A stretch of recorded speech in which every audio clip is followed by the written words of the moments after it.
நீங்கள் பார்த்துக் கொண்டிருப்பது ஆப்பிள் டிவி, உங்கள் வரவேற்பறையின் வசந்தம்.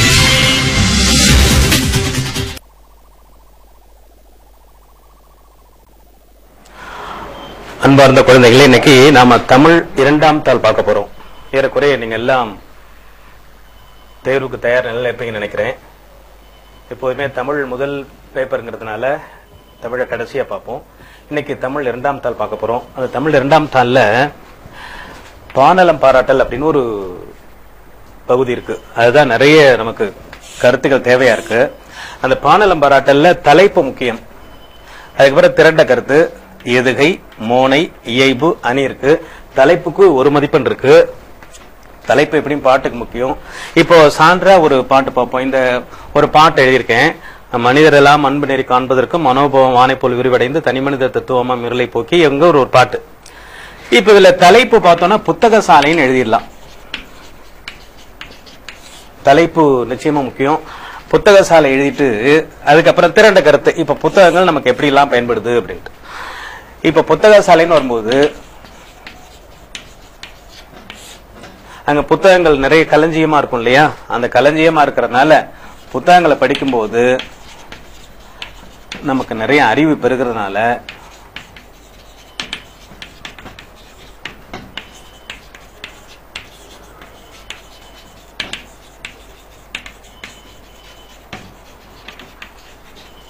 புத்தக சாலை திறக்கப்படும் போது அறிவு கண் திறக்கப்படுகிறது அப்படின்னு ஆயிரும். இப்ப புத்தக சாலை அப்படின்னு சொல்லும் போது நிறைய புத்தகங்கள் நிறைஞ்சிருக்கும் இல்லையா? அப்போ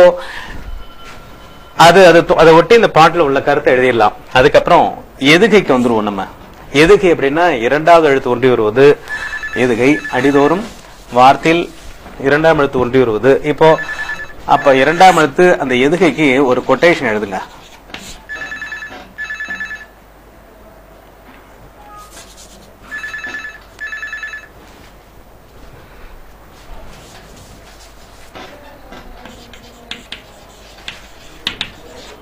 பாடலுக்கு எது கை கொடுக்காவிட்டாலும்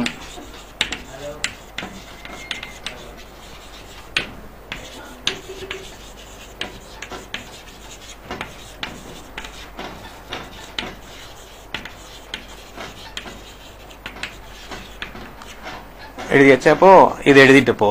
இப்ப இந்த பாட்டுல இருக்கக்கூடிய வார்த்தையில 2வது எழுத்து அண்டர்லைன் பண்ணுங்க. போ இப்ப தன் மணி, தனி, இனி, புனிதன் இருக்கு இல்லையா? இதுல நீ அண்டர்லைன் பண்ணிட்டு ஒவ்வொரு வார்த்தையை எடுத்துக்கலாம். தனித்தனியா ஒரு வார்த்தை எடுத்துட்டு தான் நம்ம அண்டர்லைன் பண்ணணும். அண்டர்லைன் பண்ணிட்டு எதுகை அப்படின்னு எழுதிடலாம்.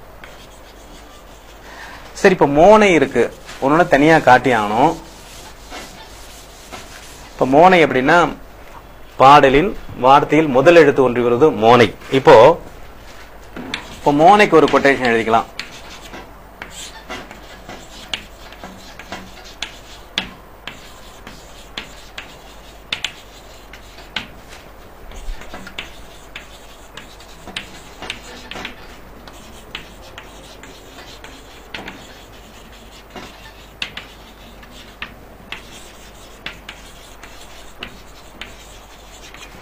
குயவனின் கைவண்ணம் பானையிலே, புலவனின் கைவண்ணம் மோனையிலே. இப்படி வரும்போது இதோட முதல் எழுத்து, இப்போ 2வது எழுத்து எதுகை பார்த்தோம் இல்லையா? இப்ப முதல் எழுத்து மோனை.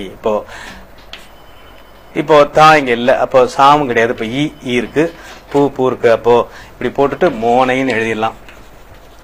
சரி, இப்ப இது இயைபு இருக்கு. இப்ப இயைபுன்னு என்ன? இயைபு அப்படிங்கிறது கடைசி எழுத்து ஒன்றி வருது அல்லது கடைசி வார்த்தை ஒன்றி வருதான் இயைபு. அப்ப அந்த பாட்டுல இயைபு இல்லைன்னு வச்சுங்களேன். அப்ப இயைபு இல்லைன்னா இந்த பாடலில் இயைபு இல்லை அப்படிங்கறத நம்ம எழுதணும். வணக்கம். வணக்கம், சொல்லுங்க சார். இந்த எதுகை இருக்குல்ல சார்? எதுகை அது எப்படி சார் கண்டுபிடிக்கணும்?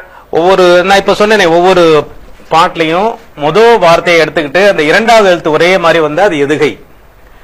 ஒரு பாட்டு போர்டுல இருக்கு. Okay sir. அந்த முதல் வார்த்தையில 2ஆம் எழுத்து ஒன்றி வரணும். இப்ப மனிதர் எல்லாம் மனோபாவம் இருக்கு இல்லையா? அப்ப மனிதர் எல்லாம் தனி மனித, இனிதினிதாய், புனித முற்றுன்னு இருக்கு இல்லையா? அதுல 2வது எழுத்து நீ நீ நீன்னு வருது பாருங்க. அது எல்லாமே எதுகை. ஓகே. மோனை எழுதி. இப்ப இயைபு இல்லைன்னா இந்த பாடலில் இயைபு இல்லை. இப்ப இயைபு வேணும் அப்படின்னா இப்போ ஒரு வார்த்தை இருக்கு. இப்போ பிற நாட்டு நல்லறிஞர் சாத்திரங்கள் தமிழ் மொழி பெயர்த்தல் வேண்டும். இரவாத புகழுடைய புதுநூல்கள் தமிழ் மொழி இயற்றல் வேண்டும். மறைவாக நமக்குள்ளே பழங்கதைகள் சொல்லுகிறோம் மகிமை இல்லை திறமான புலமையில் வெளிநாட்டாரதை வணக்கம் செய்தல் வேண்டும் அப்படின்னா. ஹலோ வணக்கம் சொல்லுங்க. ஏய்பு எழுதலாம். அடி எதுகை சீரது. இப்போ இந்த அடிதோறும் இந்த ஒவ்வொரு அடியா எதுகை வருது இல்லையா, அப்ப இதை எடுத்துட்டு அடி எதுகைன்னு கூட சொல்லலாம். இப்போ ஒவ்வொரு சீர்லயும் எதுகை எழுந்தா ஒவ்வொரு சீர் எதுகையும் சொல்லிடலாம். ஆனா இப்ப அதுல அடி எதுகை சீர் எதுகை நமக்கு வேண்டாம், எதுகை மோனை மட்டும் சொன்னா போதும் இல்லையா, கேட்கற மட்டும் எழுதிக்கலாம். இப்போ அந்த வேண்டும் வேண்டும் வேண்டும்னு பாட்டுல முடியுது அப்படின்னா அந்த வேண்டும் அந்த பாடலில் வேண்டும் என்ற வார்த்தை அடிதோறும் ஒன்றி வருதல் இந்த பாடலில் ஏய்பு இடம்பெற்றுள்ளதுன்னு எழுதிடலாம். அதுக்கப்புறம் அணி கண்டுபிடிக்கணும். இப்போ அணி எப்படி கண்டுபிடிக்கிறது? இப்ப பாட்டை நல்லா முழுமையா படிச்சு பார்த்துட்டு இயல்பான செய்தியை இயல்பாவே சொல்லியிருந்தா அது இயல்பு நவிர்ச்சி அணி அப்படின்னு சொல்லிடலாம். இப்ப இயல்பான செய்தியை உயர்வா சொல்லியிருக்காங்க அப்படின்னா அது உயர்வு நவிர்ச்சி அணி. இப்ப அந்த பாடலை ஒரு தடவை நல்லா படிச்சு பார்த்தோம்னா அதுல ஓம் ஒருபு போலன்னு ஏதாவது வந்திருந்தா அது ஓமேனி அப்படின்னு எழுதிடலாம். பாடல ஓமம் உருபு வந்துட்டு இன்னும் 2 அணி கூட வரலாம். ஆனா பொதுவா என்ன அணி இருக்கோ அந்த அணி வந்து நம்ம சொல்லிடலாம். இன்னொன்னு உருவகம் பண்ணிருப்பான் பாடத்தை, பாடல்ல நிறைய உருவங்கள் இடம்பெறலாம். அப்ப உருவங்கள் இடம்பெற்றா அது உருவகனின்னு சொல்லிடலாம். இன்னும் சொல்ல போனா அதுல வந்து நீலவான் ஆடைக்குள் உடல் மறைத்து நல்லாவன்று இப்படிலாம் நிறைய பாடல் இருக்கு. அப்ப வந்து அது உருவகனின்னு சொல்லிடலாம். இப்ப பானல மாறாட்டல் முக்கியம். அது கொஸ்டின் பேப்பர்ல 5 மார்க்குக்கு பானல மாறாட்டல் ரொம்ப முக்கியம். அதை நிச்சயமா நல்லா எழுதிடலாம். அதுக்கப்புறம் அலைகிடுதல் அப்படின்னு ஒண்ணு இருக்கு. அலைகிடுதலும் 5 மதிப்பெண். இதுக்கு முன்னாடி இருக்க சிலபஸ்ல பாத்தீங்கன்னா 2 மார்க் தான் இருந்தது. இப்போ 5 மதிப்பெண் கொடுத்திருக்காங்க.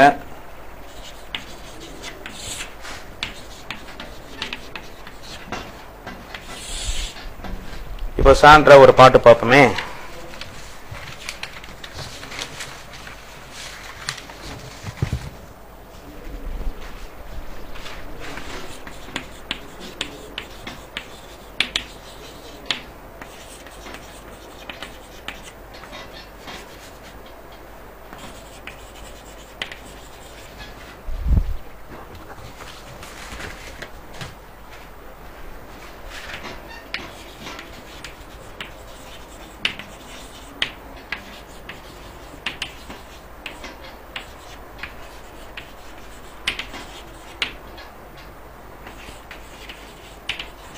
இப்ப இருக்கு ஒரு திருக்குறள் இருக்கு.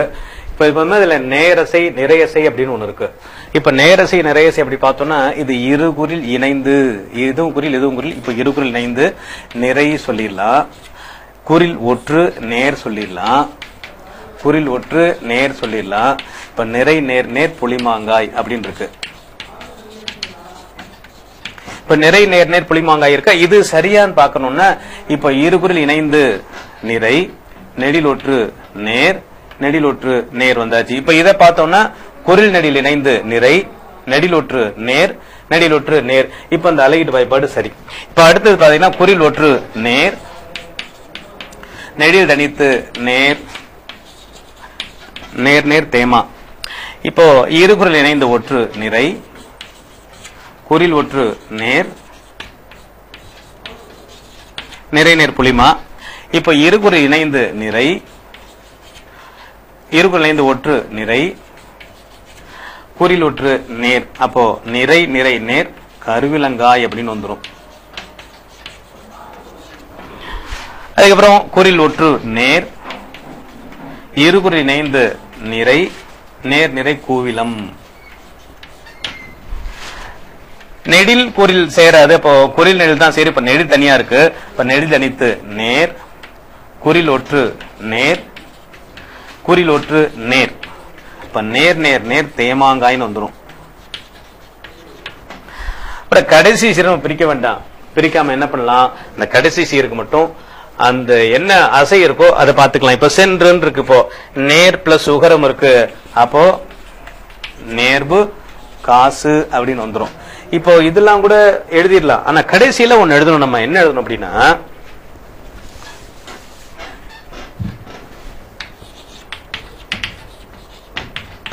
இந்த குறள் காசு என்னும் வாய்ப்பாட்டில்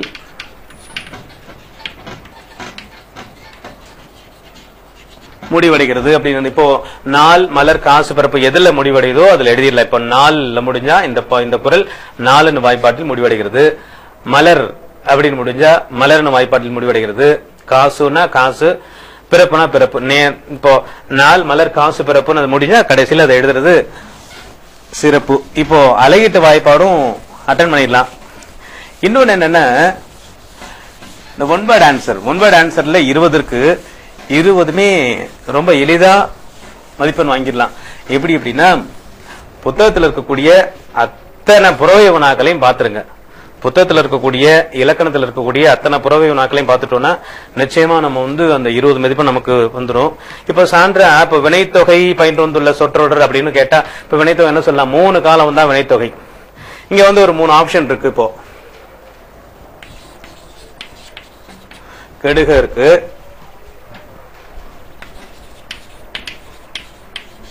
சூழ்கலல் இருக்கு, தளர்ந்தன் இருக்கு. இப்போ இந்த வார்த்தைகள்ல இந்த கெடுக என்ன வினைத்தொகை வர முடியாது. என்ன இயர்ல முடிஞ்சதுனால அது வியங்கோல் உடைமுற்றாயிரும். இப்ப சூழ்கலல் தான் அதுக்கு விடையா இருக்கும். சூழ்ந்த கலல், சூழ்கின்ற கலல், சூழும் கலல். இப்ப அதே மாதிரி தளர்ந்த சொல்ல முடியாது. ஏன் அப்படின்னா பெயரச்சம் இருக்கு, முடியனால பெயரச்சம். அப்ப வினைத்தொகை பயின்று வந்துள்ளது சூழ்கலல் அப்படி எழுதிடலாம். அந்த இலக்கணத்துல 3 காலம் பயின்று வந்தா அது வினைத்தொகை, பண்பு குறிச்சு வந்தா பண்பு தொகை, இம் வெளிப்படையா வந்தா எண்ணும்மை, இம் அறைந்து வந்தால் உண்மை தொகை. இப்படி நம்ம அதை கொஞ்சம் பார்த்துட்டோம்னா நிச்சயம் மார்க் வாங்கிடலாம். இப்ப இடைநிலை பாத்தீங்கன்னா அதே மாதிரி இப்போ இடைநிலைன்னு ஒரு வினா வரலாம். எப்படின்னா இத்து, இட்டு, இரு, எண்ணு. இது இறந்த கால இடைநிலை.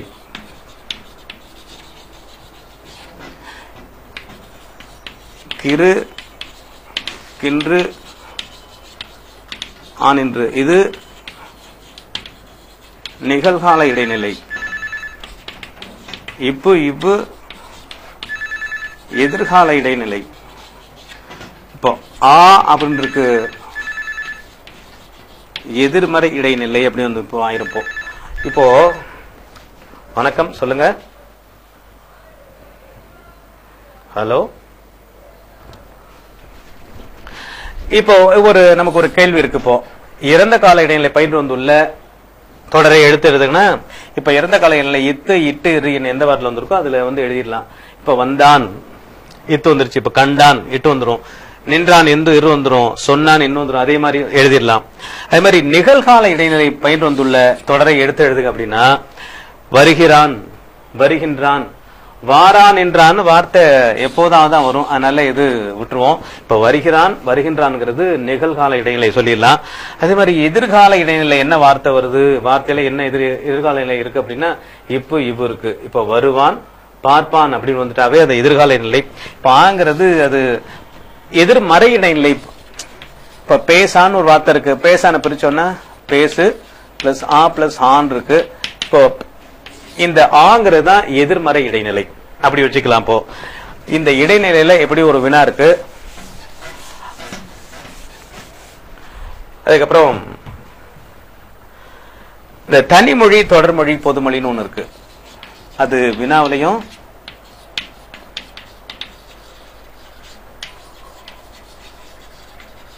வினாவிலையும் கேட்கலாம். இப்ப வார்த்தையில் தனிமொழி பயின்று வந்துள்ள தொடர் எழுது அப்படின்னு கேட்டா நம்ம சொல்ல. இப்போ இங்க இப்போ 3 ஆப்ஷன் இருக்கு.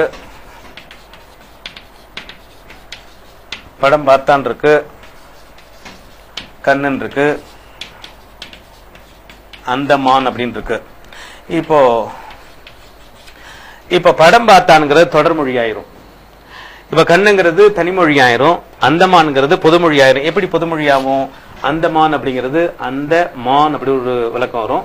அந்தமான்ங்கிற ஒரு தீவு குறிக்கும். அதே மாதிரி தாமரைங்கிறதும் அதே மாதிரி. எப்படி தாமரை குறிக்கும்? தாமரை அப்படின்னா ஒரு மலர். இப்ப தா பிளஸ் மறை அப்படின்னா தாவுகின்ற மான் வந்துடும். அதே மாதிரி தாம் பிளஸ் அரைன்னு வந்துடும். தாம் அரை கண்ணால் பார்த்தால் அப்படின்னு வரும்போது தாமரை கண்ணால் பார்த்தால் வந்துடும். அப்போ பொதுமொழி ஆயிரும். அந்த பொதுமொழியில பலகை சொல்லா, நடுமையம் சொல்லா, வைகை சொல்லா, இன்னும் நிறைய இருக்கு. அது மாதிரி சொல்லிடலாம். இந்த மொழிகள்ல ஒரு வினா எப்படி வந்துடும். அதே மாதிரி ஓமை தொகையை தேர்ந்தெடுத்து எழுதுகன்னு இருக்கு. இப்போ ஓமை தொகை எப்படின்னா மதிமுகம், இதுல பார்த்துப்போம். மதிமுகம் இருக்கு, முகமதி இருக்கு, அதே மாதிரி சலசல இருக்கு, செந்தாமரை.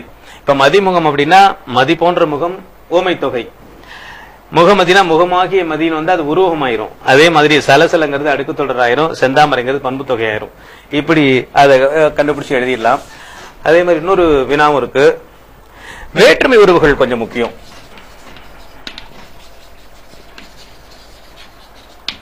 வேற்றுமை உறவுகள் 1வது வேற்றுமை இல்ல, 2வது ஐ, 3 ஆல், 4 கு, 5 இன், 8வது கிடையாது. இப்ப முதல் வேற்றுமை 8வது வேற்றுமை கிடையாது. இப்ப முதல் வேற்றுமை வந்து எழுவாய் வேற்றுமை, 8வது வேற்றுமை வெளி வேற்றுமை அப்படின்னு வந்துடும். இப்ப இதுல வந்து ஒரு வார்த்தை இருக்கு நமக்கு,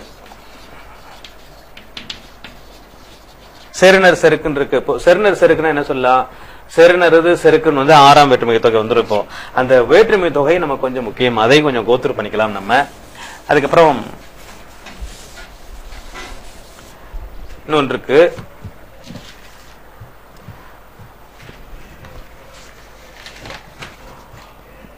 அதே மாதிரி இலக்கணத்துல ஒன்பாடுல வந்து சிறுபொழுது முக்கியம்.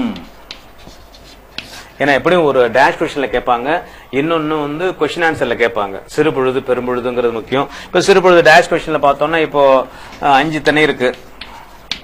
குறிஞ்சி, முல்லை, மருதம், நெய்தல், பாலை இருக்கு. இப்போ ஒவ்வொரு திணைக்கும் பார்த்தோம்னா அந்த சிறுபொழுது இருக்கு.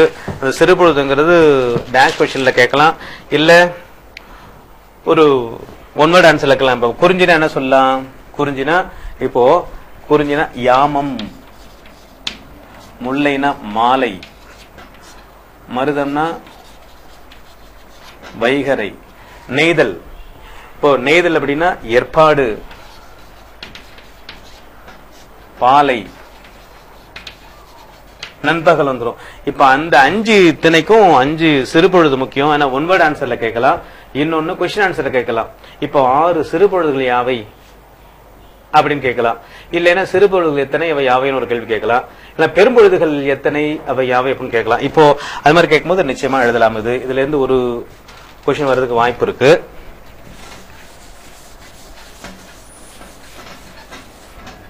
அதுக்கப்புறம் இப்ப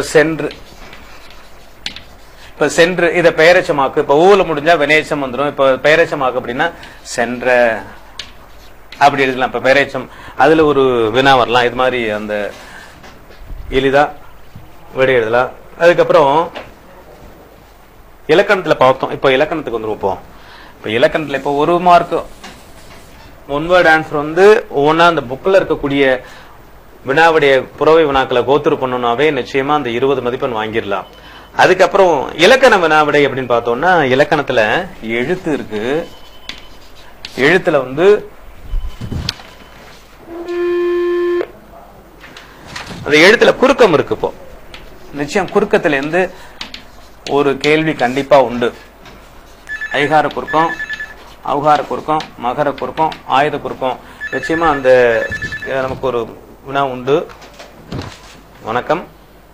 வணக்கம் சார். வணக்கம், சொல்லுங்க சார். தமிழ் 2ஆம் தாள் பகுதி 4ல கதையை நிறைவு செய்து பொருத்தமான தலைப்பை தருக இருக்குல்ல சார். ஆமாமா, அது வந்து அந்த கரெக்டான கதை மட்டும் எழுதணுமா சார்? சரியான கதை தான் எழுதணும். சரியான கதை எழுதணும், சரியான தலைப்பும் எழுதணும். அதுல அது முக்கியம். அது இப்ப ஐகார குறுக்கம் பாத்தீங்கன்னா இப்ப எப்பவுமே ஐங்கிறது நெடில் எழுத்துங்கிறது முதல்ல நம்ம தெரிஞ்சுக்கணும். நெடில் எழுத்து எப்படின்னா இப்போ அ இ உ ஏ ஓ இது குறில் எழுத்து.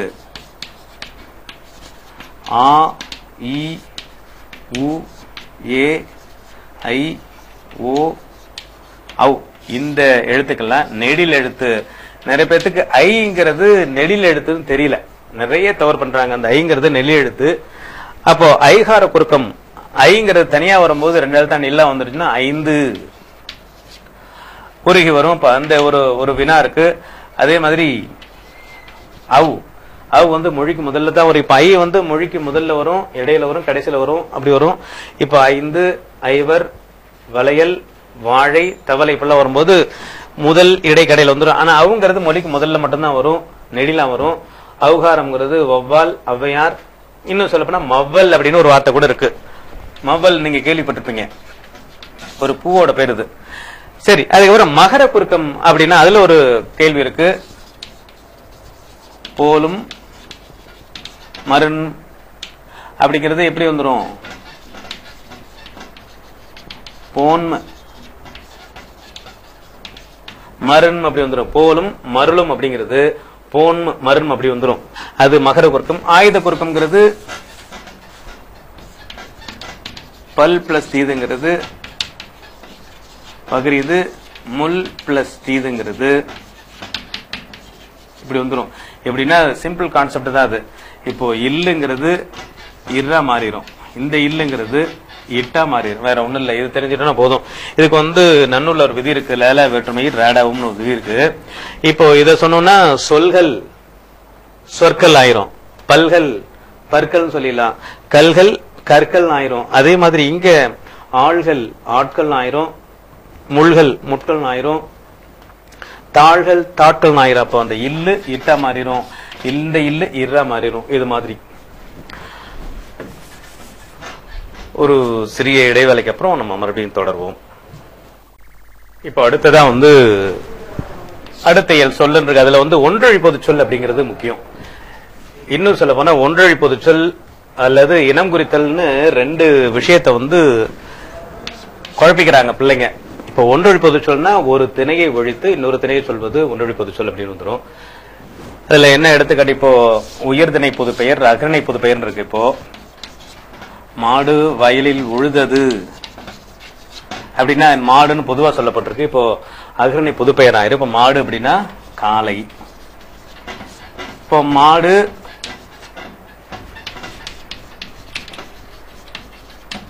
இப்ப மாடு பால் கறந்தது அப்படின்னா அது பசுவாயிரும். இப்ப மாடு பால் கறந்தது அப்படின்னா இப்ப வந்து உயர்திணை பொது பெயர் ஆயிரும், இது அகரணை பொது பெயர் ஆயிரும்.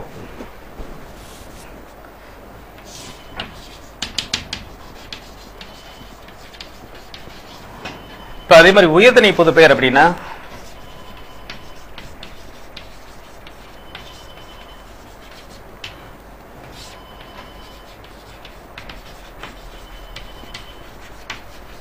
இப்ப ஐவர் கோலமிட்டனர் அப்படின்னு இருக்கு. இப்ப ஐவங்கிறது யாரு ஒன்னும் சொல்லல. இப்ப ஐவர்ங்கிறது யாரு கோலம் போடுவா? பெண்கள். வணக்கம். வணக்கம், சொல்லுங்க. பகுதி 5ல கீழ்காணும் பாடலில் சிறந்த கருத்தை எழுதிய பாடல் அமைந்துள்ள ஏற்பட நயங்களை எழுதுன்னு கொடுத்திருக்காங்க. இருக்கு பானலம் பாராட்டல். அது எப்படி எழுதணும் கொஞ்சம் சொல்லி தரீங்களா? முதல்ல சொன்னேன், அது வந்து முதல்ல 5 பாட்டா பிரிச்சுக்கணும். முதல்ல தலைப்பு எழுதணும்பா, தலைப்பு. அதுக்கப்புறம் திரண்ட கருத்து. திரண்ட கருத்து அந்த பாடலுக்கு தகுந்த மாதிரி. ஆமா, அந்த பாடோட கருத்தான எழுதணும். பாடலுக்கு தகுந்த மாதிரிலாம் எழுத வேண்டாம், அந்த பாட்டோட கருத்தை எழுதுங்க. அதுக்கப்புறம் அந்த பாட்டுல உள்ள எதுகை, மோனை, அணி, அந்த பாட்டுல என்ன அணி பயின்று வந்திருக்கோ அதை எடுத்து எழுதணும். அப்புறம் இயைபுன்னு ஒரு ஆப்ஷன் இருக்கு, அது மட்டும் போதான நிறைய எழுதலாம். முன்னுரை எழுதலாம், முடிவுரை எழுதலாம், சொல் கற்பனை, இப்ப நிறைய எழுதலாம். ஆனாலும் கூட இந்த 5 பாட்டு தான் முக்கியம். எழுதுங்க. தேங்க்யூ. இப்போ ஐவர் கோலமிட்டர்னா பெண்கள் தான் கோலம் போடுவாங்க. அதே மாதிரி ஐவர் போர்க்களம் சென்றனர் அப்படின்னா ஐவர்ங்கிறது ஆண்கள். அப்போ ஒன்றொழி பொது சொல்னா இது மாதிரி பொதுவா வரும். ஐவர் கோலமிட்டனர், ஐவர் போர்க்களம் சென்றனர், இதெல்லாம் உயர்தனை பொது பெயர் வந்துடும். மாடு வயலில் உழுதது, மாடு பால் கறந்ததுன்னா அகிரணை பொது பெயரா வந்துடும். இப்ப மாடு அப்படிங்கும் போது காளை மாடும் இருக்கலாம், பசு மாடு இருக்கலாம். இப்ப ஐவர் அப்படிங்கும் போது ஆண்களும் இருக்கலாம், பெண்கள் இருக்கலாம். அதே மாதிரி அந்த ஒரு வினா வந்து முக்கியம். அதுக்கப்புறம் இனம் குறித்தல், இதெல்லாம் எளிமையா 2 மார்க் வாங்குறதுக்கு உரிய கேள்விகள். இப்ப இனம் குறித்தல் அப்படின்னா சோறு உண்டான் அப்படின்னு இருக்கும். இப்போ சோறு உண்டான் அப்படின்னா சாப்பிட்டீங்களான்னு தான் கேட்கிற மொழிய சாதம் சாம்பார் குழம்பு ரசம் மோர் இதெல்லாம் ஊற்றி சாப்பிட்டீங்களா கேட்கிறோம் இல்ல. அப்போ சோறு உண்டான்னா அதோட இனத்தை சேர்த்து குறிப்பது, அதனால சோறு உண்டான் அப்படிங்கிறோம். அதுக்கப்புறம் வெற்றிலை மென்றான் இருக்கும்.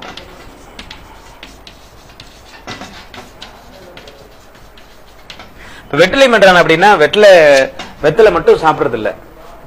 வெற்றிலை போடும்போது என்ன போட்டுப்போம், பாக்கு சுண்ணாம்பு பயில எல்லாம் போட்டுக்கிறோம் இல்லையா. அப்ப வெற்றிலையை தின்றான் அப்படின்னா வெற்றிலைங்கிறது அதோட இனத்தையும் சேர்த்துனால வெற்றிலை தின்றான், அது இனம் குறித்தல் அப்படி வந்துடலாம். இது ஒரு கேள்வி, கண்டிப்பா வரக்கூடிய கேள்வி. அதுக்கப்புறம் மூவகை மொழிகள் நான் முதல்ல சொன்னேன். மூவகை மொழிகள் சொன்ன தனிமொழி,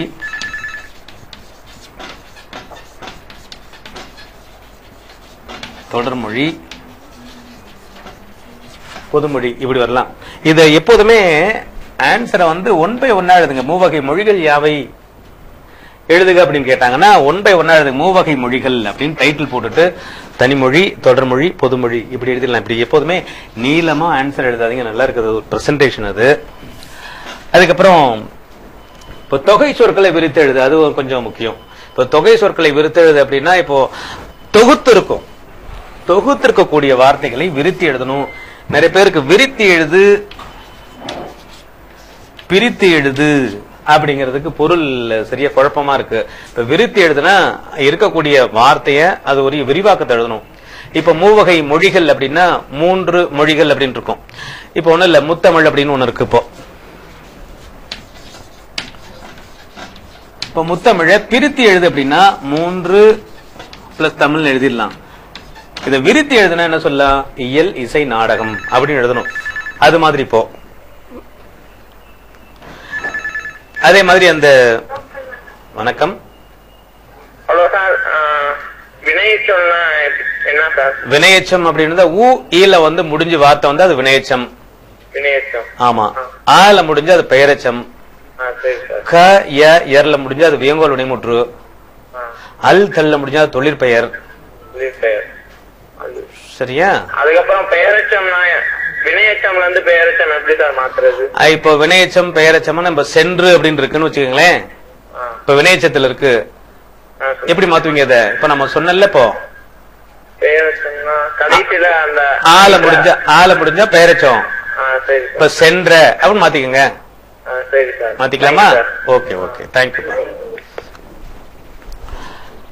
அதுக்கப்புறம் இப்போ முத்தமிழ்னா 3 தமிழ் எழுதிடலாம். இப்போ அதை விரித்து எழுது அப்படின்னா இயல் இசை நாடகம் அப்படி வந்துடும். அதே மாதிரி இங்க இருக்கு, இப்ப இருவினை அப்படின்னு இருக்கு. இருவினை அப்படின்னா நல்வினை தீவினை. இப்ப இருதிணை அப்படின்னா உயர்திணை அகிரிணை அப்படின்னு இருக்கு. அதுக்கப்புறம் முத்தமிழ் இப்போ சொன்ன, இப்போ முக்கனி அப்படின்னா 3 பிளஸ் கனின்னு சொல்லிடலாம். மா பலா வாழைன்னு சொல்லலாம். அதுக்கப்புறம் மூவேந்தர் அப்படின்னா 3 வேந்தர். இது பிரித்து எழுதுறது, விருத்தி எழுதுறது வேற. விருத்தி எழுதுனா சேர சோழ பாண்டியர், அதை எழுதிடலாம். அதுக்கப்புறம் முத்தொழில் அப்படின்னு ஒண்ணு இருக்கு. முத்தொழில் அப்படின்னா என்னது, 3 தொழில்னு பிரிச்சு எழுதிடலாம். இப்ப அது விரிச்சு எழுதுனா என்ன சொல்லலாம், படைத்தல் காத்தல் அழித்தல் அப்படின்னு 3 தொழில் சொல்லிடலாம். அதே மாதிரி 4 அப்படின்னு பார்த்தோம்னா நாற்றிசை அப்படின்னா 4 பிளஸ் திசை எழுதிடலாம். அது விரித்து எழுதும் போது கிழக்கு மேற்கு தெற்கு வடக்கு எழுதிடலாம். அதே மாதிரி நான்மறை அப்படின்னு ஒண்ணு இருக்கும். 4 பிளஸ் மறை அப்படின்னு எழுதிட்டு வேதங்களை 4 எழுதணும். மறைனா வேதம், ரிக்வேதம், யஜுர்வேதம், சாமவேதம், அதர்வண வேதம் அப்படி 4 எழுதிடலாம். இப்ப நானிலம் அப்படின்னா 4 பிளஸ் நிலம் எழுதலாம். எழுதிட்டு குறிஞ்சி முல்லை மருதம் நெய்தல், இந்த 4 வீணா போனாதான் பாலையா மாறும். நல்ல பாலை எழுத சொல்ல வேண்டாம். அதே மாதிரி அந்த 4 3 பார்த்தோம். இப்ப 5 பார்த்தோம்னா நிறைய இருக்கு. இப்ப 4 யுகம் அப்படின்னு இருக்கு. இப்போ 4 யுகம் அப்படின்னா 4 பிளஸ் யுகம், திரேதாயுகம், கிரேதாயுகம், துவாபர யுகம், கலியுகம் அப்படின்னு சொல்லிடலாம்.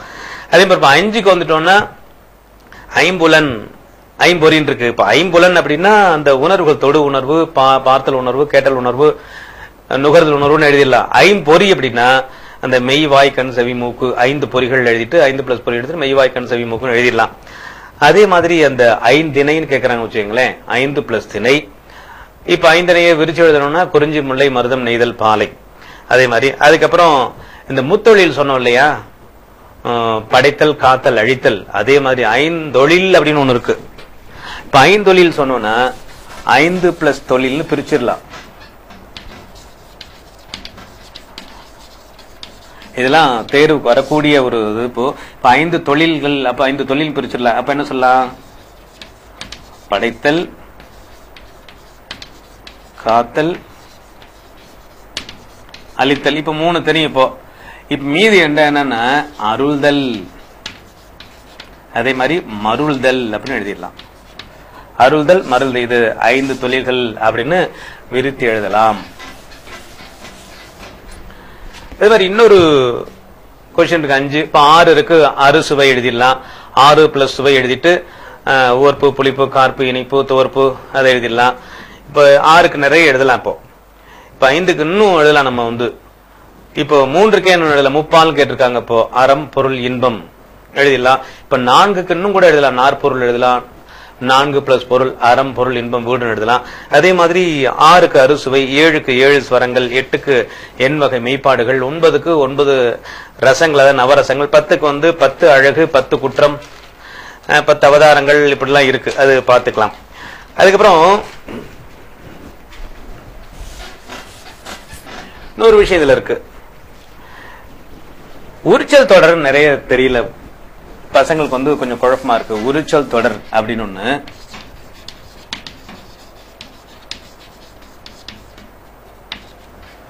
உரிச்சல் தொடர்ல என்ன?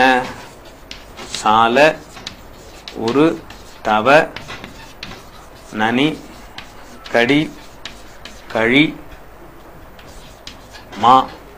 சால, உரு, தவ, நனி, கடி, கழி, கழி, மா இப்படி இருக்கு. தடம்னு ஒண்ணு இருக்கு. இப்ப இது பார்த்தோம்னா, இப்ப சாலன் இருக்கு இல்லையா? சால சிறந்த, சால தகும் அப்படின்னு இருக்கும். அதுக்கப்புறம் உருன்னு இருக்கா, உருபசி சொல்லலாம். அதுக்கு தவன் இருக்கு. தவன்னா இது எல்லாமே என்ன ஒரு அர்த்தம் அப்படின்னா மிகுதின்னு அர்த்தம். இதுக்கு எல்லாமே மிகுதி அப்படின்னு அர்த்தம். இப்ப தவ அப்படின்னா இப்போ தவச்சிருது அப்படின்னு சொல்லிடலாம். இப்போ மாம்பிஞ்சு இருக்கு, வெள்ளரி பிஞ்சுல இப்போ கோடை காலத்துல சாப்பிட்டு இருக்கோம். தவ பிஞ்சா கொடுங்கன்னு கேட்போம். அப்ப பிஞ்சு, தவ பிஞ்சுன்னு மிகுதியா இருக்கும். அது ஒண்ணு. இப்ப நனின்னா அது ஒரு சிறந்தன்னு அர்த்தம். நனி சிறந்த. இப்ப நனி பசு, இப்ப பாட்டுல பாத்தீங்கன்னா நனி பசு பொழியும் பாலும் அப்படின்னு ஒரு பாரதி எழுதிப்பார். அதே மாதிரி இங்க கடிமதில், பாதுகாப்பான்னு இருக்கும். கழி நல்குறவு அப்படின்னு ஒரு வார்த்தை இருக்கும். இப்ப மா தான் நிறைய வார்த்தை கேட்கிறாங்க. இப்ப மாங்கிற வார்த்தையை வச்சு இப்போ மாநெறி,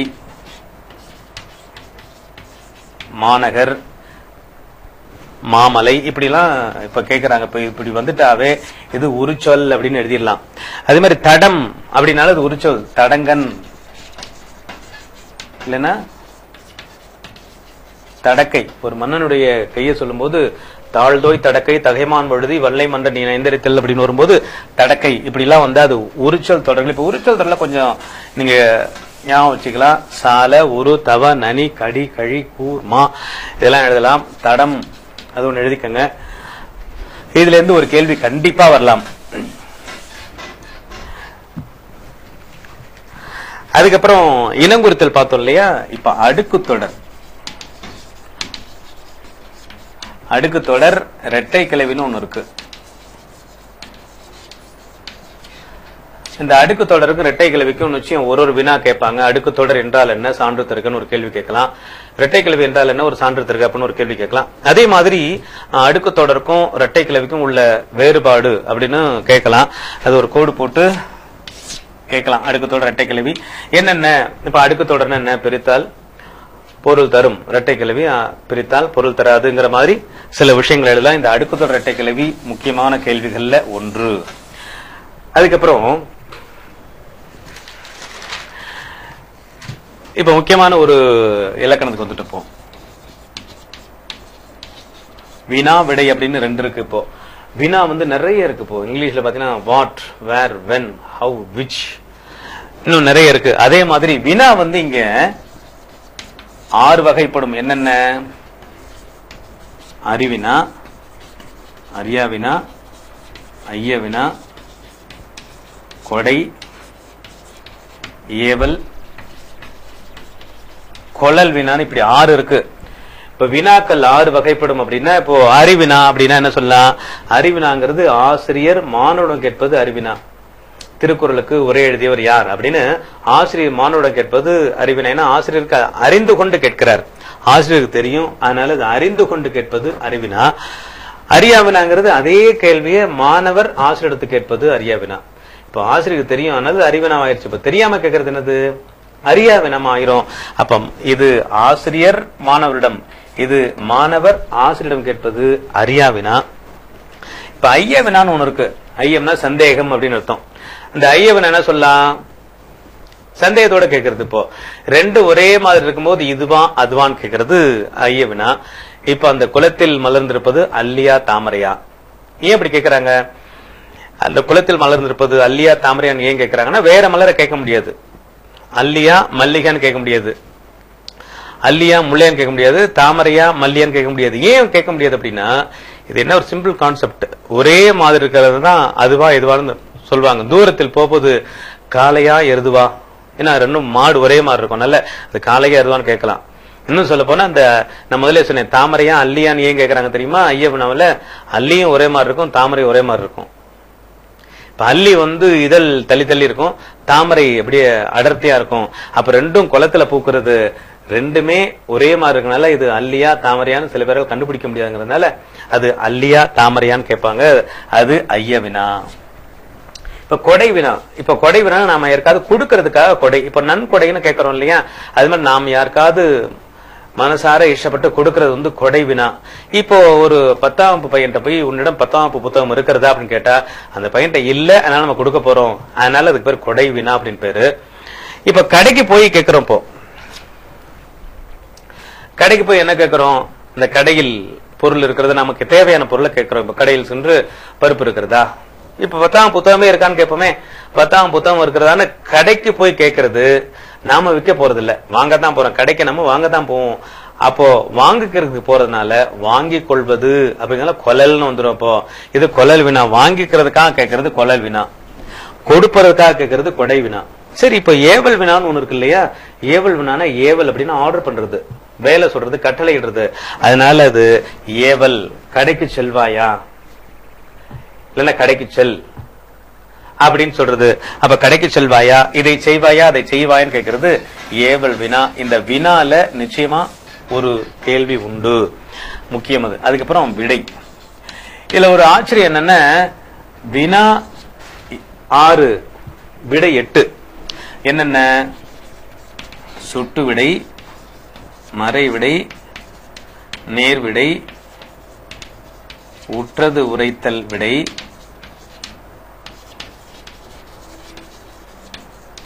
உருவது கூறல், ஏவல்,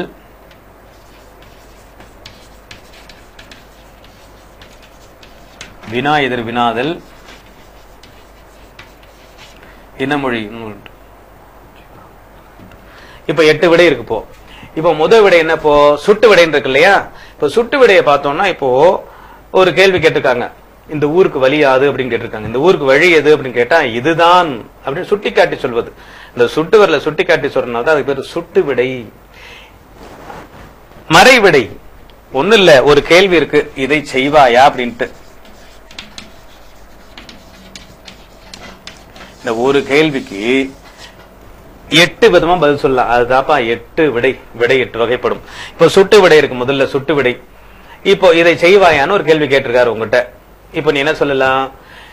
அவன் செய்வான், இவன் செய்வான் அப்படின்னு சொல்றது சுட்டு விடை. ஆ இ உ அப்படிங்கிறது சுட்டு எழுத்துக்கள். அவன் செய்வான், இவன் செய்வான் அப்படிங்கிறது சுட்டு விடை. இந்த ஊருக்கு வழியாது அப்படின்னா அதுதான் இதுதான் அப்படிங்கிறது சுட்டு விடை. அதுக்கப்புறம் மறை விடை. இப்ப இதை செய்வாயான்னு ஒரு கேள்வி இருக்கு இல்லையா? இப்ப செய்வாயான்னு கேள்வி கேட்கும் போது மறை விடை எதிர்மறையா பதில் சொல்றது. எதிர்மறையா என்ன பதில் சொல்றது? செய்ய மாட்டேன் அப்படிங்கிறது மறை விடை. இந்த 8லயுமே ஒரு கேள்வி வரலாம். இதை செய்வாயா என்ற கேள்விக்கு செய்ய மாட்டேன் என்று பதில் சொன்னால் அது என்ன விடை அப்படின்னு ஒரு டேஷ் கொஸ்டின்ல கேட்கலாம். அதனால அது முக்கியம். இப்ப நேர் விடை என்ன சொல்லலாம்? மறை விடைனா செய்ய மாட்டேன்னு சொல்றது. இப்ப நேர் விடை அப்படின்னா செய்வேன் அப்படின்னு நேர் விடை. இது இப்ப உற்றது உரைத்தல் விடை. இந்த வேலையை செய்தால் என்ன நடந்தது அப்படின்னு சொல்றது உற்றது உரைத்தல். இப்ப இதை செய்வாயா? இல்லை இல்லை, எனக்கு கை வலிக்கும் அப்படிங்கிறது உருவது கூறல். இப்ப உற்றது உரைத்தல் என்னென்ன? கை வலித்தது, நடந்ததை சொல்வது உற்றது உரைத்தல். இப்ப உருவது கூறல் என்ன சொல்லலாம்? கை வலிக்கும் அப்படின்னு சொல்லலாம். இப்போ ஒரு கேள்வி கேட்டாங்க. இப்போ இதை செய்வாயா அப்படின்ட்டு. இப்ப நம்ம ஏவல் விடையில இருக்கோம். ஏவல் என்ன சொல்லலாம்? நீயே செய், அது ஏவல் விடை. அப்புறம் வினா எதிர் வினாதல் விடைனா நம்ம ஒரு கேள்வி கேட்டா திருப்பி ஒரு கேள்வி கேட்டா அது பதில் சொல்றது. இப்போ வீட்டுல அதான் நடந்துகிட்டு இருக்கு. நிறைய அம்மா வந்து ஒரு வேலை சொன்னா நம்ம ஒரு கேள்வி கேட்டா அந்த வேலையை செய்ய சொல்றது. இப்போ இதை செய்வாயா அப்படின்னா செய்யாமல் இருப்பேனா ஒரு கேள்வி, செய்வாயா அப்படின்னா செய்யாமல் இருப்பேனா அப்படின்னு பதில் சொல்றதுக்கு பேர் வினா எதிர் வினாதல் விடைன்னு அப்படின்னு பேரு. வினா எதிர் வினாதல் விடை. அதுக்கப்புறம் இனமொழி விடை. நம்ம ஒண்ணு கேட்டோம்னா அவன் பதில் சொல்றது. இப்போ அது இனமான ஒரு விடையை சொல்றது. அதே மாதிரி ஆடுவாயா அப்படின்னு கேட்டா நம்ம ஏதாவது ஒண்ணு சொல்ல, ஆட மாட்டேன், ஆடுவேன், நீ ஆடு ஏதாவது சொல்லலாம். ஆனா அதை விட்டுட்டு பாடுவேன், அப்ப எனக்கு ஆட தெரியாதுன்னு அர்த்தம். இப்ப பாடுவாயா அப்படின்னா ஆடுவேன், அப்ப எனக்கு வந்து என்ன சொல்லலாம்? பாட தெரியாது. அந்த தெரியாதுங்கிற விஷயத்த மறைச்சு அந்த இனமான ஒரு விடையை சொல்றது பேரு இனமொழி விடை. இப்படி வந்து விடை 8 வகை. இதுல இருந்து நிச்சயமா ஒரு கேள்வி வரும். ஏதாவது ஒரு விடையை வந்து விலக்கி சொல்ல கேட்கலாம். அப்படி விலக்கி சொல்ல கேட்கும் போது அதை எழுதலாம். அதுலயே வந்து ஒரு பொருட்பன்மொழி ஒண்ணு இருக்கு.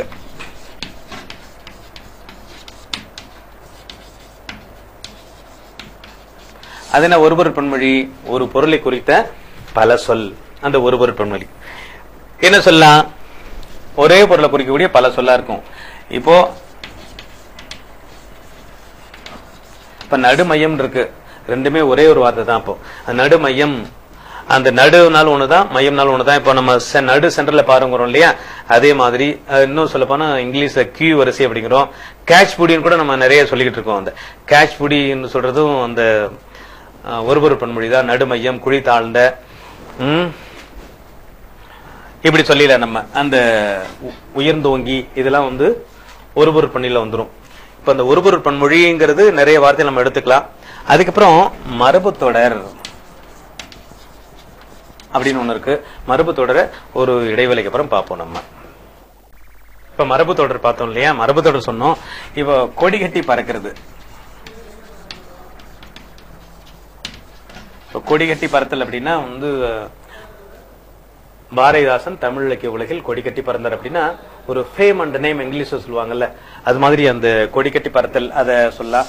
அதே மாதிரி இப்போ வாழையடி வாழையாக அப்படின்னா அந்த பரம்பரையாக ஒரு தொழிலை செய்யறது, அது வாழையடி வாழையா சொல்லலாம். இப்போ வந்து கண்ணன் வாழையடி வாழையாக விவசாயம் செய்து கொண்டு வருகிறார் அப்படின்னா பரம்பரையா விவசாயம் வாழையடி வாழை. இப்ப 1000 காலத்து பையன் ஒண்ணு வச்சுக்கங்களேன்.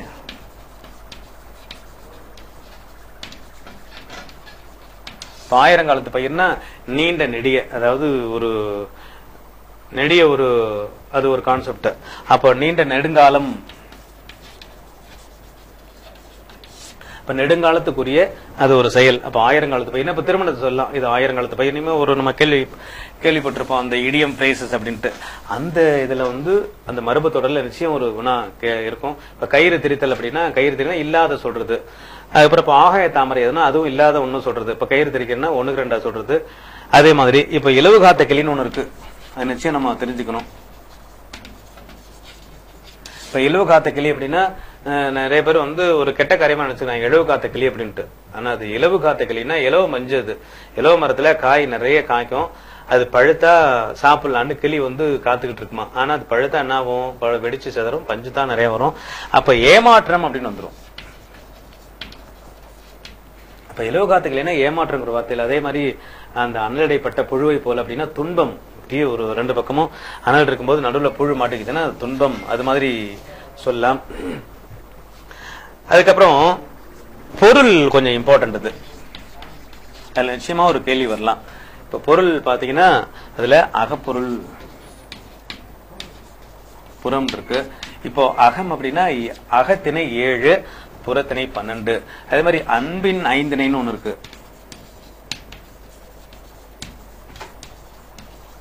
அன்பின் 5 குறிஞ்சி, முல்லை, மருதம், நெய்தல், பாலை, அது வந்து அன்பின் 5. அதே மாதிரி அகத்திணை அப்படின்னா 7 இருக்கு. குறிஞ்சி, முல்லை, மருதம், நெய்தல், பாலை, கைக்கிளை, பெருந்திணை. அதுல இருந்து எப்படி நிச்சயம் ஒரு கேள்வி வரலாம். அதே மாதிரி புறம் 12 திணை இருக்கு. அந்த 12 திணையில இருந்து நிச்சயமா ஒரு கொஸ்டின் வரலாம். எப்படி கொஸ்டின் வரலாம்னா புறத்திணைகள் மொத்தம் எத்தனை அவை யாவன் ஒரு கேள்வி கேட்கலாம். புறத்திணைகள் வெட்சி, கரந்தை, வஞ்சி, காஞ்சி, நொச்சி, உழுங்கை, தும்பை, வாகை, பாடான், பொதுவியல், கைக்கிளை, பெருந்திணை அப்படின்னு நிச்சயமா ஒரு கேள்வி அதுல இருந்து உண்டு. அதுல இன்னும் 2 கேள்வி இருக்கு, அது கொஞ்சம் வந்து புரியல. இன்னும் 2 கேள்வி என்ன அப்படின்னா எதிர் திணைகள் அப்படின்னு ஒரு கேள்வி இருக்கு. இந்த முதல்ல சொன்னேனே இந்த இனங்குறித்தல் ஒன்றொழி பொதுச்சொல் குழப்பிக்கிறது மாதிரி இந்த குழப்பமான கொஸ்டின் வந்து 2 கொஸ்டின் இருக்கு. எதிர் திணைகள் அப்படின்ட்டு. அது என்ன எதிர் திணைகள்? ஒண்ணு இல்ல. இப்ப வெட்சி அப்படின்னா கரந்தை, வெட்சி கரந்தை, வஞ்சி காஞ்சி, நொச்சி ஒழுங்கை, தும்பை வாகை, பாடான் பொதுவியல், கைக்கலை பெருந்திணை, இப்படி 2 அந்த எதிர் திணையா பண்ணிக்கலாம். அதே மாதிரி மதில் சொல்லப்பட மதில் பற்றிய திணை நொச்சியும் ஒழுங்கையும் சொல்லலாம். மதில் பற்றிய திணைகள் நொச்சி ஒழுங்கை.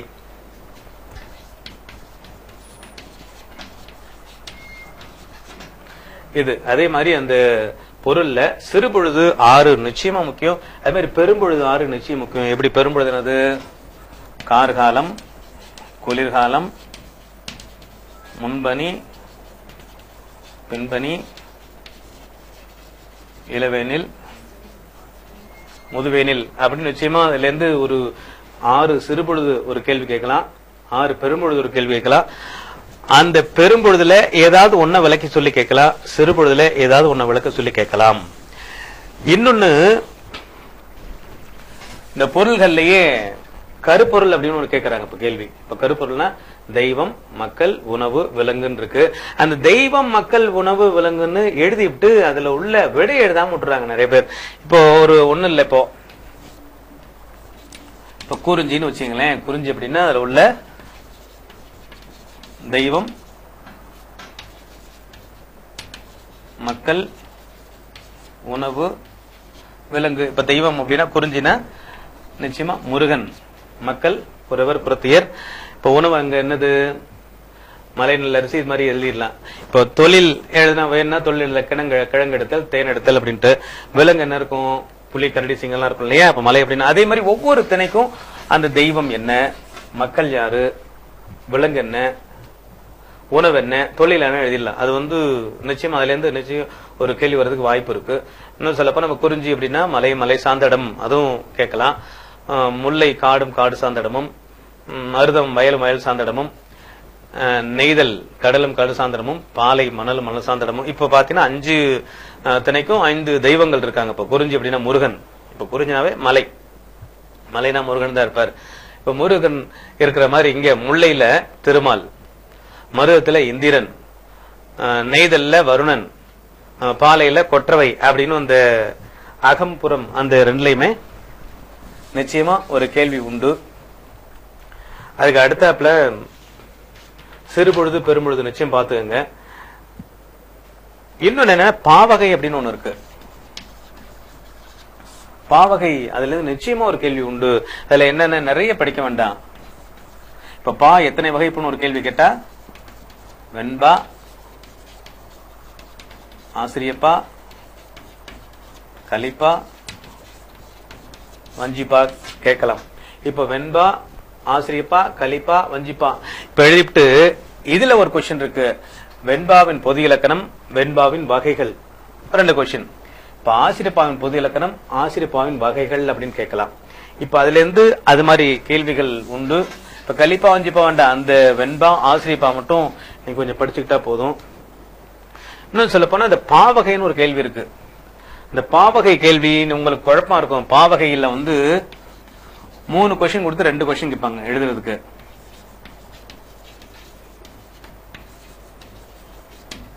பாவகை, அலகிடுதல், அணின்னு இருக்கு. அப்ப 3 கேள்வி கொடுத்து 2 கேள்வி எழுத சொல்லி கேட்கும்போது நீங்க என்ன எழுதலாம்? பாவகை கொஞ்சம் குழப்பமா இருக்குங்களா, அதை கொஞ்சம் விட்டுட்டு அலகிடுதலுக்கும் அணிக்கும் நீங்க வாய்ப்பு கொடுத்துடலாம். இப்ப அலகிடுதல் எப்படியும் நீங்க பழகி இருப்பீங்க, 5 மதிப்பெண் இருக்கு. அந்த அலகிடுதல் பழகினால அந்த அலகிடுதல் எழுதிடலாம், அணி எழுதிடலாம். எப்படி உங்களுக்கு என்ன கேட்பாங்க? சொற்பொருள் பின்னூறு அணி, வேற்றுமை அணி, தற்குறிப்பேற்றணி இது இருக்கும். இப்ப அணி எப்படி எழுதுன்னு பாருங்களேன்.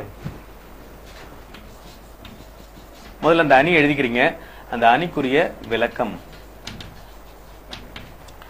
இப்ப எடுத்துக்காட்டு எழுதுறீங்க, அதுக்கு விளக்கம் எழுதுறீங்க. அந்த அணிக்கு இந்த எடுத்துக்காட்டு எப்படி பொருந்துது, அத பொருத்தம் அப்படின்னு போட்டு எழுதுறீங்க.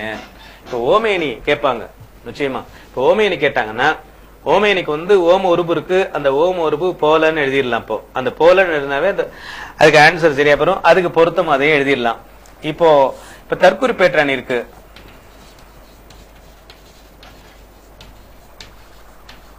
அதே மாதிரி தற்குறிப்பேட்டை எழுதிட்டு அணி எழுதிட்டு அதுக்கு விளக்கம் எழுதுறீங்க. இயல்பாக நடக்கும் நிகழ்ச்சியை கவிஞர் தன்னுடைய கருத்தை ஏற்றிக் கூறுவது தற்குறிப்பேட்டணி. அதுக்கு தன் பிளஸ் குறிப்பு பிளஸ் ஏற்றம் அதை எழுதிடணும். அதுக்கப்புறம் எடுத்துக்காட்டுக்குரிய விளக்கம். இன்னும் இதுல ஒரு சந்தேகம் இருக்கு. அது என்ன சந்தேகம் அப்படின்னா, எடுத்துக்காட்டு எழுதணும். எடுத்துக்காட்டு எழுதும்போது சில பாடல முழுமையா எழுத முடியாது, நேரம் இருக்காது. செகண்ட் பேப்பர்ங்கிறது லெங்க்தி கொஸ்டின், நிறைய எழுத வேண்டியிருக்கு. நிறைய நீங்க எழுதும் போது நேரம் போதாது. அதனால அந்த எடுத்துக்காட்டு பாட்டை 2 வரி எழுதலாம், 2 வரி எழுதி டாட் வச்சிடலாம். இப்ப தற்குறிப்பேட்டெல்லாம் அந்த தேவரனர் கைவர் அப்படி எழுதிடலாம். இப்ப துஷ்யன் அந்த தமயந்தி அந்த மாதிரி ஒரு பாட்டு காட்டுல மாட்டிக்கிட்டாங்க போது சேவல்லாம் கூவுறது இயல்பு. சேவல் கூவுறதுனால பொழுது விடுகிறதுங்கிறது இயல்பு. ஆனா சேவல் கூவி பொழுது விடிய வைக்குதுங்கிறது தற்குறிப்பேட்டணி. அது மாதிரி அதுல எல்லாம் 2 வரி எழுதிட்டு அந்த கான்செப்டை முடிச்சுக்கலாம். நிறைய எழுதும் போது நேரம் போய்விடும். அதனால இதுல அழகிட்டையும் அணியையும் எழுதுறது சிறப்பு. அதுக்கப்புறம் இந்த இலக்கண குறிப்பிலையும் உறுப்பிலக்கணத்திலையும் நிச்சயமா ஒண்ணு கேள்வி கேட்பாங்க.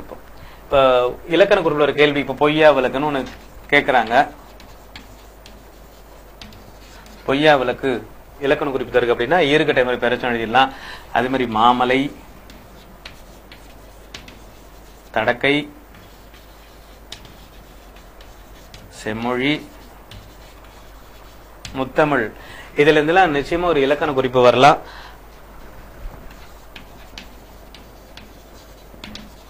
செவியறுத்து நிச்சயமா ஒரு இலக்கண குறிப்பு இதுல இருந்து வந்துடலாம். இப்ப செவியறுத்துனா 2ஆம் வேற்றுமை தொகை இதுல இருக்கு, செவியை அறுத்துங்கிறதுனால பொய்யா விளக்கு ஈறுகட்டை பண்ண வச்சா மாமலை உரிச்சல் தொடர், தடக்கை உரிச்சல் தொடர், செம்மொழி, முத்தமிழ்லாம் பண்பு தொகையில வந்துடும்.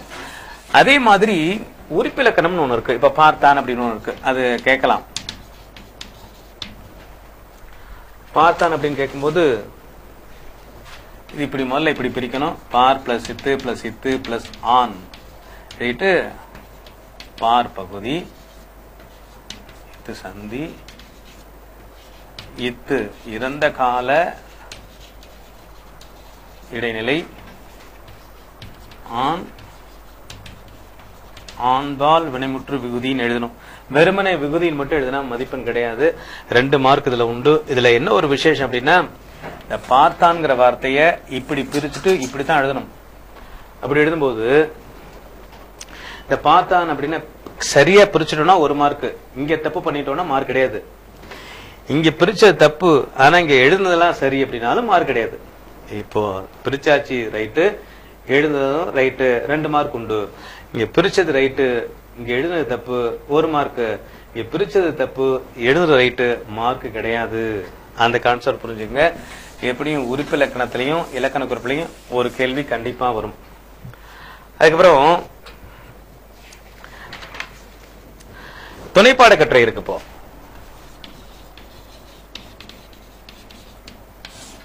துணைப்பாட கட்டுரையில பாத்தீங்கன்னா எப்படியும் 3 கதை இருக்கு. 3 கதையில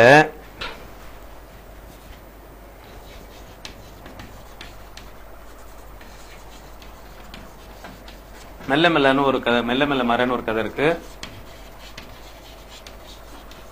குரட்டையிலுன்னு ஒரு கதை இருக்கு, அடித்தளம்னு ஒரு கதை இருக்கு. இப்ப இந்த 3 கதையும் நம்ம படிச்சிடலாம். 3 கதையும் படிக்கிறது நமக்கு ஒன்றும் கஷ்டம் கிடையாது. 3 கதை படிச்சிடலாம். அதுக்கப்புறம் கட்டுரையில சட்டம், அன்றாட சட்டம்னு இருக்கு,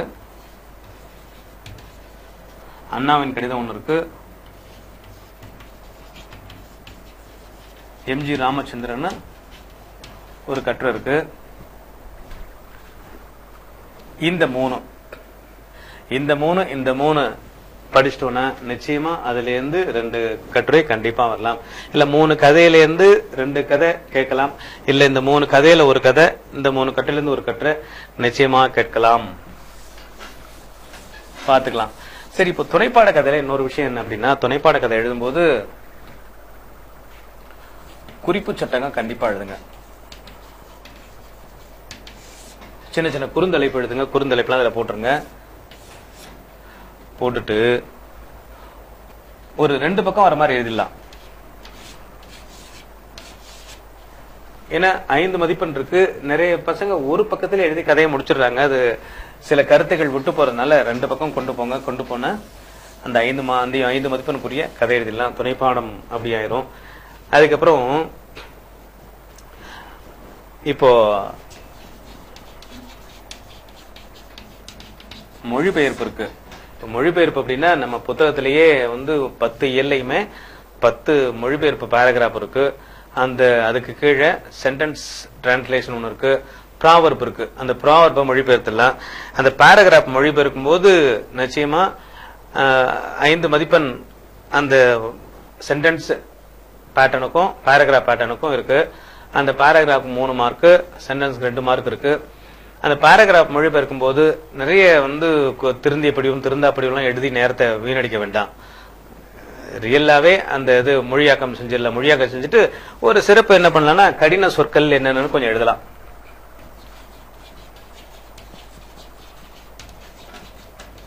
கடின சொற்கள் எழுதி ஒரு 2-3 வார்த்தை எழுதி அதுக்கு பொருள் எழுதலாம். பொருள் எழுதும்போது கொஞ்சம் நல்லா இருக்கும். ஒரு தலைப்பு கொடுக்கலாம். அந்த என்ன மொழி மாற்றம் வந்ததோ அந்த பேராகிராஃபுக்கு ஒரு தலைப்பு கொடுக்கலாம். அதுக்கப்புறம் அந்த சென்டென்ஸ் டிரான்ஸ்லேஷன் மோஸ்ட்லி ப்ராவர்பா தான் இருக்கும். அந்த ப்ராவர்பை மாத்தி எழுதிக்கலாம். இங்க ஒரு சான்ற ஒரு 2-3 பழமொழி இருக்குன்னு பாத்துங்களேன். இப்ப மேக்கே வெயில் த சன்சைன்ஸ் இருக்கு. இப்ப மேக்கே வெயில் த சன்சைன்ஸ் அப்படின்னா காற்றுள்ள போதே தூற்றிக்குள். இப்போ east or west, home is the best இருக்கு. எலி வலையானாலும் தனி வலை வேண்டும்னு எழுதிடலாம். இப்போ east or west, home is the பெஸ்ட்னா கிழக்கோ மேற்கோ வீடே சிறந்ததுன்னு எழுதினா நல்லா இருக்காது. லிட்டரல் டிரான்ஸ்லேஷன் ஆயிரும். இப்போ டிரான்ஸ்லேஷன்ங்கிறது 2 வகையான டிரான்ஸ்லேஷன். என்ன 2 வகையானதுன்னா சோர்ஸ் லாங்குவேஜ், டார்கெட் லாங்குவேஜ் அப்படின்ட்டு. அது மாதிரி சில விஷயத்த கொஞ்சம் அந்த வழக்கத்துக்கு ஏற்ற மாதிரி மாத்திக்கணும். இப்போ மூலப்பொருள் வழக்கு பொருள் 2 இருக்கு. இப்போ மூலப்பொருள் வழக்கு பொருள்னா இப்போ மேக்கை வெயில் த சன்சைன்ஸ் வச்சுங்களேன். மேக்கை வெயில் த சன்சைன்ஸ் அப்படின்னா வெயில் உள்ள போதே வைக்கோலை உலர்த்தி கொள்ளும் தான் அதுக்கு பொருள். இது டார்கெட் லாங்குவேஜ். இப்போ சோர்ஸ் லாங்குவேஜ் மாத்தினா என்ன சொல்லலாம், காற்றுள்ள போதே தூற்றுக்கொள். ஏன்னா இது இங்கிலாந்து நாட்டுக்குரிய பழமொழி. அங்க பனி நிறைய பெய்யும், வெயில் அடிக்காது. நம்ம ஊர்ல வெயில் நிறைய அடிக்கும், காத்து அடிக்காது. நம்ம ஊருக்கு ஏத்த மாதிரி மாத்திக்கிறது தான் இது சோர்ஸ் லாங்குவேஜ், டார்கெட் லாங்குவேஜ் அப்படிங்கிறது. இது டிரான்ஸ்லேஷன் கொஞ்சம் எளிமையா எழுதிடலாம். டிரான்ஸ்லேஷன் எளிமையா எழுதும் போது அப்படியே வேர்டு அப்படியே மாத்தாம அந்த இடத்துக்கு ஏற்ற மாதிரி மாத்திக்கலாம். இன்னும் சொன்னா அந்த இன்னும் 2-3 ப்ராவர்ப் பார்த்தோம்னா டைம் இஸ் கோல்டு, நேரம் பொன்னானது அப்படின்னு எழுதிடலாம். அப்புறம் ஒர்க் இஸ் வர்ஷிப், செய்யும் தொழிலே தெய்வம் சொல்லலாம். லுக் பிஃபோர் யூ லீப், ஆழம் அறியாமல் காலை விடாதேன்னு சொல்லலாம். ஆழம் அறிந்து காலை விடுன்னு கூட சொல்லலாம். அதுக்கப்புறம் self help is the best help பண்ணா தன் கையை தனக்கு உதவி. இப்ப நிறைய மாதிரி அந்த கொண்டு வந்துடலாம். பழமொழி கொண்டு வரும்போது கொஞ்சம் கவனமா கொண்டு வந்தானா நிச்சயமா அதுல இருந்து 2 மார்க் வாங்கிடலாம். அந்த பேராகிராஃப் டிரான்ஸ்லேஷன்லயும் 3 மார்க் வாங்கிடலாம். சரி, இப்போ இன்னொன்னு என்னன்னா இந்த கதை எழுதி முடிக்கிறது. கதை நிறைவு இருக்கு. எப்படி ஒரு சின்னதா ஒரு பேராகிராஃப் கொடுத்துட்டு அப்போது என்ன நடந்தது அப்படின்னு ஒரு கேள்வி கேட்கலாம். ஒரு சான்ற ஒரு கதை இருக்கு. முத்துசாமி என்பவர் மாற்றுத்திறனாளி. ஒரு முறை நோயுற்ற தன் மகனுக்கு மருந்து வாங்குவதற்காக ஊன்றுகோலை தட்டி கொண்டு தெருவில் நடந்து சென்று கொண்டிருந்தார். எதிரில் வந்து கொண்டிருந்த ஒருவர் அவரை இடித்து விட்டு சென்றார். அப்போது அப்படின்னு நீங்க முடிச்சிருக்காங்கன்னு வச்சுங்களேன். என்ன நடந்தது, என்ன வேணாலும் கற்பனை பண்ணிக்கலாம். அது நம்ம கற்பனை கதை தான். அது இன்னும் கொஞ்சம் நல்ல கிரியேட்டிவா உங்களுக்கு 10ஆம் கிளாஸ்லயே கிரியேட்டிவா நம்ம சிந்திக்கணுங்கிறதுனால தான் அந்த டாபிக்கை கொடுத்தது. அதனால கிரியேட்டிவ் ரைட்டிங் எழுத அந்த கதை நல்ல கிரியேட்டிவா எழுதலாம். அதுவும் சின்ன சின்ன பேராகிராஃபா அழகா எழுதி இப்படி இந்த உரையாடெல்லாம் அப்படியே எழுதலாம். உரையாடல என்னப்பா இப்படி இடிச்சுட்டு போற, அது அப்படி எழுதலாம். என்ன இடித்து விட்டு சொல்கிறீர்கள் இப்படி எழுதாம லிட்டரலா எழுதாம அந்த வழக்கிலே எழுதிடலாம். என்னப்பா இடிச்சுட்டு போற அப்படின்னு எழுதும்போது ஒரு இன்வால்வ்மெண்ட் கிடைக்கும் அந்த கதை எழுதும்போது. அதை நிறைவா ஒரு எப்படி முடிக்கலாம், நல்ல ஒரு கற்பனை உள்ளத்தோட ஒரு எதிர்பார்ப்போட கதையை முடிக்கலாம். அது மாதிரி அந்த கதை முடிக்கலாம். அது அப்படி இல்லைன்னா கவிதை எழுதிடலாம். ஒரு 2 தலைப்பு கொடுத்து கவிதை எழுதிடலாம்.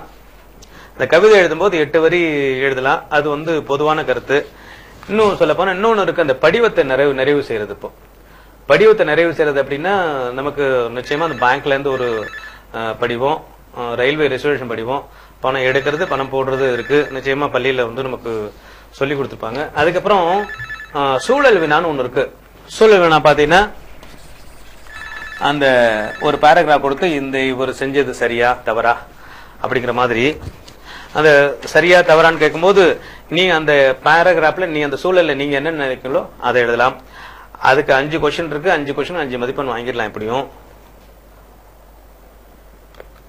அந்த 5 கொஸ்டின் எழுதும்போது 5 மார்க் எப்படியும் வாங்கிடலாம் நம்ம. அதுக்கப்புறம் கடிதம் ஒண்ணு இருக்கு. கடிதம் மோஸ்ட்லி என்ன பார்க்க முடியும்?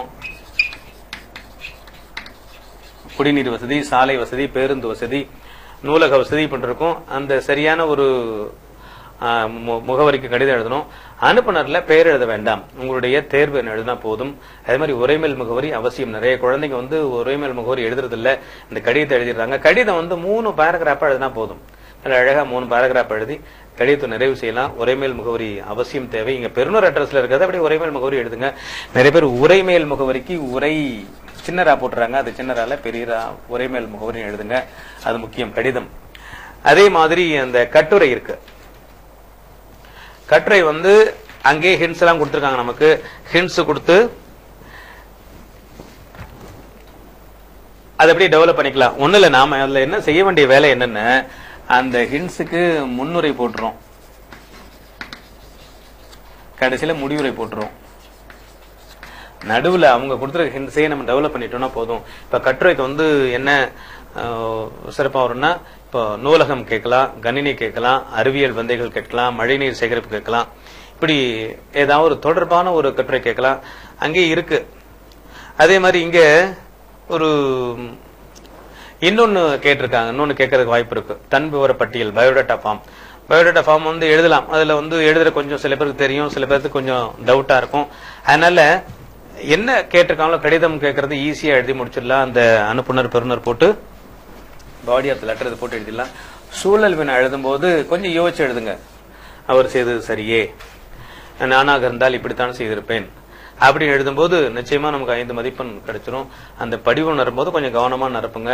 அந்த தேர்வு எழுதுற தேதி அந்த தேதியில போடலாம். அதுல இப்போ நிறைய பேருக்கு அந்த கணக்கு எண் என்ன போடுறதுன்னு தெரியாம இருக்கும். அந்த கணக்கு எண் என்ன போடுறது தெரியாம இருக்கும்போது அந்த கணக்கு எண் அந்த 1 2 3 4 5 போட்டுடலாம். இல்ல ஏதாவது ஒரு ஃபேன்சி நம்பரை போட்டுக்கலாம். அதே மாதிரி கிளை வேற ஏதாவது ஒரு ஊரை போட்டுக்கலாம். அமௌண்ட் என்ன போடுறோமோ அதை போட்டுட்டு பின்னாடி டாமினேஷன் போட்டு அது மாதிரி எழுதலாம். உங்களுக்கு என்ன தேர்வுக்கு கேட்கறாங்களோ அதே படியும் கொடுக்கற வாய்ப்பு இருக்கு. அது மாதிரி இது ஏறக்குறைய கட்டுரையோட நம்ம 2ஆம் தாள் முடியுது. ஏறக்குறைய குறுகிய நேரத்தில் நிறைவான செய்திகளை பகிர்ந்திருக்கேன்னு நினைக்கிறேன். சிறப்பா 2ஆம் தாளை எழுதுறதுக்கு வாழ்த்துக்கள். மீண்டும் நம்ம நாளை சந்திப்போம் முதல் தாள்ல. நன்றி, வணக்கம்.